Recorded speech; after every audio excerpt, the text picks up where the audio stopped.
내 삶에 예수가 찾아오셨다는 것이 무엇인지 알게 하여 주옵소서. 내가 예수를 믿고 있다는 것이 무엇인지 분명하게 알게 하여 주옵소서. 그것이 어떻게 변할 수 있는지 변할 수 없는지를 알게 하여 주시고 변하지 않는 그 사랑, 변하지 않는 그 믿음으로 견고해지게 하여 주옵소서. 내 삶에 예수가 찾아와 내 삶에 어떤 변화가 있었는지를 아는 저들 되게 하여 주시옵소서. 적당히 살아가지 않고 최선으로 살아가게 하시고 온전으로 살아가게 하시고 그래서 성숙한 저들 되게 하여 주시옵소서. 아픈 자들을 위한 기도가 우리에게 멈추지 않게 하여 주시고 또한 간절히 기도하기를 원하는 이들의 기도가 멈추지 않게 하여 주시옵소서. 그리고 주님 때에 맞춰 응답하여 주시옵소서. 감사합니다. 고마우신 예수님 이름으로 기도드립니다. 아멘. 아멘. 히브리서 6장 4절부터 봅니다.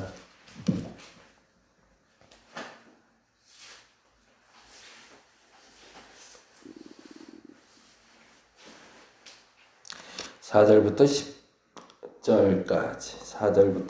10절까지만 같이 보도록 합니다. 6장 4절에서 10절 같이 읽겠습니다. 한 번 빛을 받고 하나님의 은사를 맛보고 성령에 참여한 바 되고 하나님의 선한 말씀과 내세의 능력을 맛보고도 타락한 자들은 다시 새롭게 하여 회개하여 할 수 없나니 이는 그들이 하나님의 아들을 다시 십자가에 못 박아 드러내놓고 욕되게 함이라.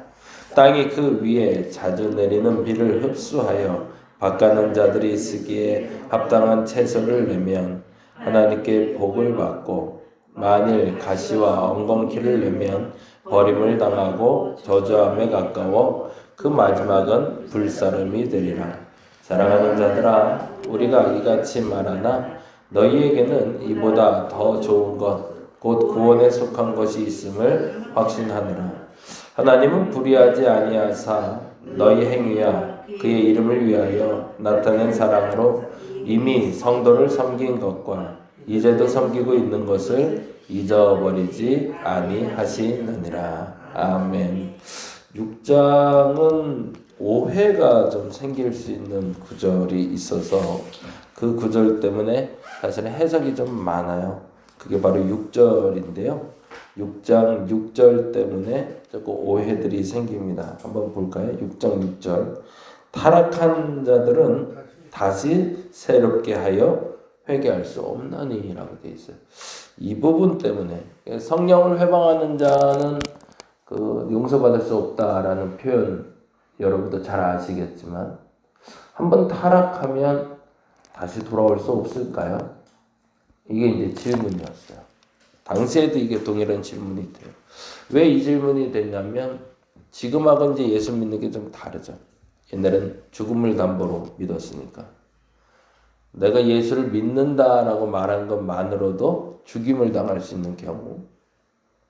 근데 그 상황에서 사람들은 배교라는 것이 당연하게 나타났던 거죠. 사실은 이스라엘 사람들 중에 유대인들도 유일신을 믿었고 그리고 그리스도인들도 사실은 유일신을 믿었는데 유대인들에게는 다 그 배교 소위 말해서 그들에게는 소위 핍박이 없는데 그리스도인들만 핍박이 있었다는 거죠. 그러면 거기엔 분명 뭔가 문제가 정치적인 문제가 있었던 거죠. 세가 달랐던 거죠. 세가. 유대인들의 교세가 그리 크지 않았던 거고 그리고 유대인들은 자신들만의 종교로 알았기 때문에 다른 사람들에게 굳이 포교를 할 필요가 없었죠. 그러니까 아주 작은 소수의 민족들이 민족 종교였기 때문에 유일신 사상을 믿고 있어도 그들을 공격할 이유가 하등 없었던 겁니다. 근데 그리스도교는 유일신을 믿는다는 건 동일했지만 그 파급 효과가 너무 컸던 거죠. 사람이 너무 많아진 거예요. 그래서 국가를 전복하는 세력이 될 수 있겠다라는 위기를 느꼈던 거죠. 결국에는 그들이 신앙 때문에 하나님 앞에 핍박 받은 걸로 우리는 읽혀지고 있지만 그들을 핍박한 사람들의 대다수는 사실은 그들의 신앙 때문이 아니라 정치적인 이유 때문이었던 거죠. 그래서 우리에게 반대되는 세력이 나타나 그들이 우리를 전복하게 되면 우리의 유익, 우리의 이득을 잃게 될까봐 그래서 그리스도인들이 핍박받게 됩니다. 이게 오히려 그 부분에 대해서 알고 있었던 사도들은 그걸 긍정적으로 봤던 거죠. 왜냐하면 우리가 점점 더 커지고 있다는 걸 알기 때문에. 그래서 우리가 커지는 것을 하나님은 기뻐하시지만 저들이 두려워하고 있구나. 아니, 그러니 멈출 수 없었던 겁니다. 근데 문제는 그렇게 잘 믿는 것 같이 여겨졌던 사람들 중에 이러한 핍박이 시작되고 정말 내 눈앞에서 사람이 죽어가기 시작하니까 사람의 마음이 바뀌는 거죠. 엊그제 우리 윤 권사님, 강 권사님 모시고 1월 수목원 잠깐 다녀왔는데 날씨 좋을 때 잘 갔다 왔어요. 어떻게 다음날부터 그렇게 비가 온대요. 그래갖고 그때 안 갔으면 큰일 날 뻔했어. 근데 이제 짧은 거리지만 1시간 정도 이렇게 걸으면서 얘기했는데 뭐 제가 전혀 모르는 옛날 얘기죠. 6.25 동란 이야기. 이제 뭐 소위 빨갱이 얘기 뭐 이런 이야기들인데 똑같이 그 얘기를 표현을 하시더라고요.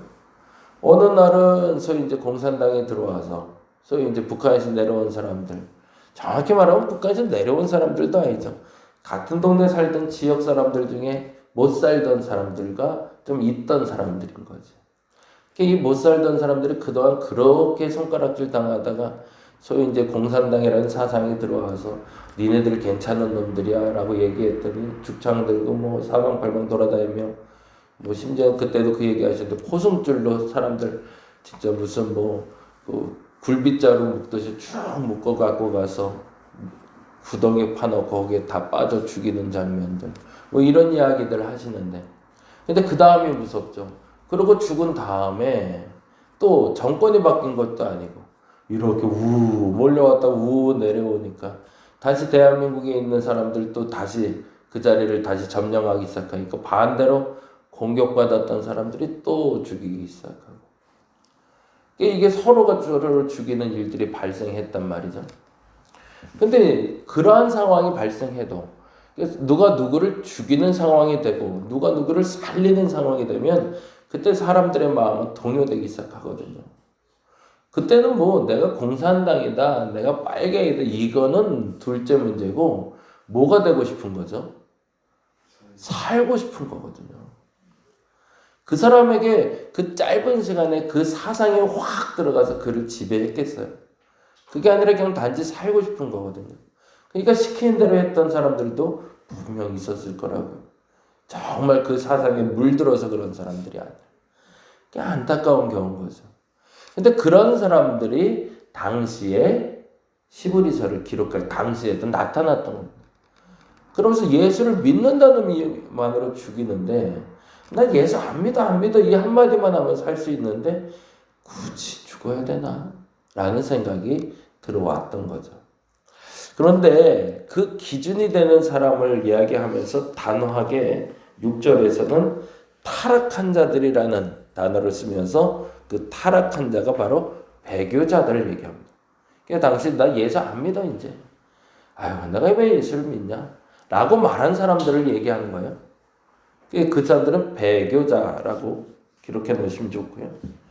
그래서 그렇게 배교한 사람들은 다시 새롭게 하여 회개할 수 없나니 이는 그들이 하나님의 아들을 다시 십자가에 못 박아 드러내놓고 욕되게 함이라 라고 되어 있어요. 근데 이 말이 되게 무서워요. 그러면 정말 내가 혹여 어떤 사회적인 위기 상황을 만나서 나 예수 이제 안 믿을래요 라고 말해버리면 난 진짜 영원히 구원이 없는 건가? 라는 두려움에 빠지게 되는 거죠. 그래서 오늘 본문은 사실은 거꾸로를 얘기하는 겁니다.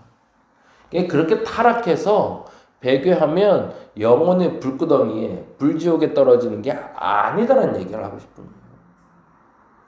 그렇게 신앙이 쉽게 사그라드는 게 아니다라는 얘기를 사실은 히브리서 기사는 하고 싶은 겁니다.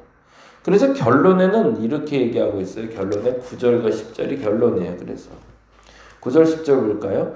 사랑하는 자들아로 돼요. 완전히 생뚱맞죠. 타락한 자들 얘기하다 갑자기 사랑하는 자들을.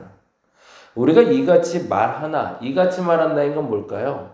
지금 말한 것처럼 타락해서 회개할 수 없어 하나님의 아들을 다시 십자가에 못 박힐 만큼 배교하는 사람들에 대한 이야기를 말하고 있지만 그러나라는 뜻이죠.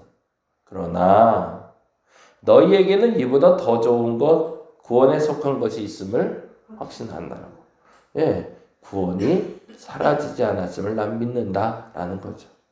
그리고 이렇게 얘기합니다. 10절에 뭐라고 얘기하죠? 그리고 못을 박아요. 아예. 하나님은 뭐래요? 불의하지 아니하시대요. 야, 나를 믿겠다고 믿음으로 선포한 사람들을 하나님이 버리시겠는가? 라는 뜻이에요. 네. 그리고 이렇게 얘기하죠. 너희 행위와 그의 이름을 위하여 나타낸 사랑으로 이미 거기다가 동그라미를 해놓죠. 이미 이전이 아니라 한참 전부터 이미 앞으로가 아니라 이미 성도를 섬긴 것과 이제도 섬기고 있는 것을 뭐 하신대? 예, 하나님은 잊어버리지 않으신대요. 그 하나님이 잊어버리지 않았는데 어떻게 그 구원이 사라질 수 있겠는가라고 얘기하는 거죠. 근데 전제가 있어요. 그러면 정말로 배교자들은 다 다시 살아날 수 있는가? 그건 아니라는 거예요. 근데 기준이 있어야죠. 그러면 예수를 제대로 믿은 사람들은 하나님이 잊지 않겠죠. 근데 제대로 안 믿은 사람들이 하나님께 버림받게 되는 거죠. 교회당만 나왔다고 해서 예수 믿는 게 아니잖아요. 우리 그건 너무 잘 알아요. 여기 앉아서 새벽 예배 때 혹은 여기 앉아서 금요 기도회 때 여기 앉아서 주일 예배 드린다고 구원받나요? 아니잖아요. 그 안에 어느 한 순간에 내가 예수를 믿는다는 그 믿음의 고백이 나도 모르게 툭 튀어나왔던 사람들, 비록 입으로 고백하지 않아도 내 안에 진짜 믿어진 사람들, 그들을 얘기하고 있죠. 그들에 대한 구체적인 얘기를 이렇게 얘기하고 있습니다. 4절부터인데요. 4절 잘 한번 기억해 보시고 여러분도 한번 살펴보세요. 4절부터 이런 사람들은 결코 배교라는 이름으로 난 예수 안 믿어 라고 말한다 할지라도 버림받는 사람들은 아니라는 겁니다. 첫째 4절 한 번 빚을 받고 거기다가 줄쳐놓죠. 그게 첫 번째입니다. 한 번 빛을 본 사람들 뭐하죠? 구원에 대해서 경험이 있는 사람을 얘기하는 겁니다. 중생을 체험한 사람들. 나 예수 만났네? 라고 알고 있는 사람. 내가 예수 만났네. 그때 만난 거네. 라고 아는 사람들. 그걸 빛을 봤다고 표현을 해요. 사도 바울 입장에서는 뭐가 될까요? 다메섹 도상에서 눈이 가려져 빛을 봤을 때를 이야기하겠죠. 극적으로 그는 경험했지만 나도 모르게 내가 예수 만난 경험이 있는 사람들, 한번 빛을 본 사람들. 그리고 두 번째는 하늘의 은사를 맛봤대요. 이건 뭘까요? 기도에서 응답받아 본 경험이 있는 사람들이요. 뭔가를 구했는데 하나님이 그걸 들어줬어요. 한 번도 응답 못 받으면 뭐 할 말 없어요. 근데 어느 날인가 내가 기도를 했다는, 기도라는 걸 해봤는데 그 기도라는 걸 하나님이 들어주신 것 같아 라고 말하는 사람, 그 사람은 하나님을 안 버린다는 거죠. 내가 구원받았는지 안 받았는지 모르겠다라는 사람들에게 이것도 증표가 되는 거죠. 너 기도했었니? 그러게 그게 기도인지 모르겠는데 너무 힘들어서 아이고 하나님 좀 도와주세요 라고 말한 적은 있었어. 근데 그게 됐어 라고 말하는 사람들, 그들은 구원받은 사람들이라는 거죠. 그들은 하나님이 지키는 사람들이니까. 그리고 세 번째 뭐라고 나오죠? 성령에 참여한 바 되고 라고 되어 있어요. 그건 무슨 말일까요? 하나님의 일에 대해서 참여한 사람들. 하나님이 이 일은 해야 된다라는 마음에 부담을 주셨는데 그 부담에 참여한 사람들. 어느 날 내가 11조는 좀 해야겠는데, 내가 어느 날 교회를 한번 가볼까? 어느 날 소위 말해서 누군가에게 예수를 한번 전해볼까? 라고 생각됐던 사람들. 성령을 경험하고 참여한 사람들을 얘기합니다.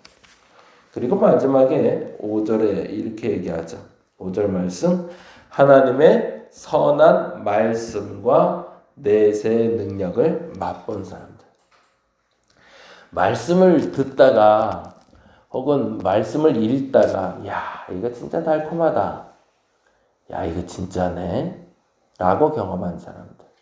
그런 경험 있지 않으세요? 성경 읽다 보니까 진짜 무릎 팍 칠 것 같은 이야 이런 말씀이 성경에 있네. 야 이런 얘기도 있어. 와 이거 기가 막히네. 야 이건 내게 주시는 말씀이네. 라는 경험이 있는 사람들. 그런 사람들은 결코 버림받지 않는다. 근데 만일에 조심스러워요. 조심스럽지만 그 빛을 본 경험이 없어요. 내가 한 번도 그냥 따라는 나왔지만 자녀들 중에 그런 경우 많죠. 따라는 나오고 있는데 예수 믿는지 모르겠어요. 경험이 없어 경험이. 예수를 만났나? 그럼 저는 나의 하나님이라고 얘기하죠. 내 하나님이 있나? 물어보면 잘 모르겠대요. 그냥 엄마 따라 지금까지도 나왔고 앞으로도 나올 건데 잘 모르겠는데? 라고 말하거나 아니면 스스로 기도해 본 경험이 없는 사람. 스스로 기도해서 그 응답을 받아본 경험이 없는 사람. 하나님이 영적인 부담을 준 경험이 없는 사람. 새벽 예배 좀 나가야 되지 않을까? 기도 좀 해봐야 되지 않을까? 이런 생각이 한 번도 떠오르지 않은 사람.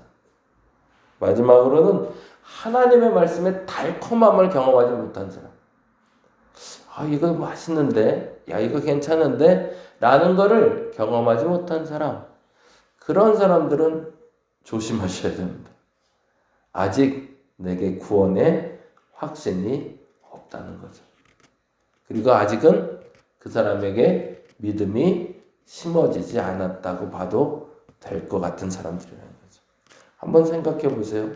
여러분도 생각해 보시고 여러분의 자녀도 생각해 보시고 여러분 곁에 있는 사람들. 그런데 만일에 이 네 가지 경험이 있는 사람들은 하나님이 반드시 지켜주신다는 겁니다.